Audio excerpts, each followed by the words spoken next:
22শে জানুয়ারি রাম মন্দির প্রতিষ্ঠা হচ্ছে দুপুর 12টার সময় সোমবার। আপনারা কি জানেন সেখানে কোনো ইটের ব্যবহার করা হয়নি, কোনো স্টিলের ব্যবহার করা হয়নি। যে পাথরগুলো ব্যবহার করা হয়েছে সেগুলো সমস্ত আসছে রাজস্থান থেকে। রাম মন্দিরের দরজা হবে 46টি। মাঝখানে যে দরজা সেটি হবে সোনা দিয়ে মোড়া। ঘণ্টাগুলো বানানোর অর্ডার তামিলনাড়ুর এক ব্যক্তি পেয়েছেন। 70 কেজির 5টি ঘণ্টা, 60 কেজি 6টা ঘণ্টা ও 25 কেজির একটা ঘণ্টা আছে। 12টি বড় ঘণ্টা ও 36টি ছোটো ঘণ্টা আছে। 25 জন মিলে এই ঘণ্টাগুলি বানাচ্ছে। মন্দিরে টোটাল 108টা ঘণ্টা বাঁধা হবে, যে ঘণ্টাগুলির ওজন হবে 1200 কেজি।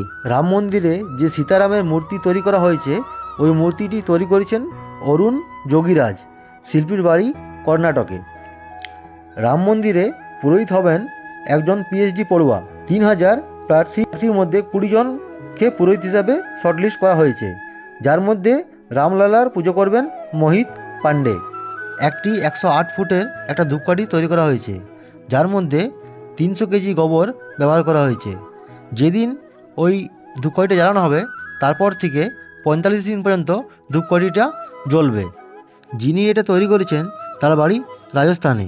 ওই ধূপকাঠিটি 1800 কিলোমিটার রাস্তা অতিক্রম করে আসবে, রথের উপর সাজিয়ে আনা হবে।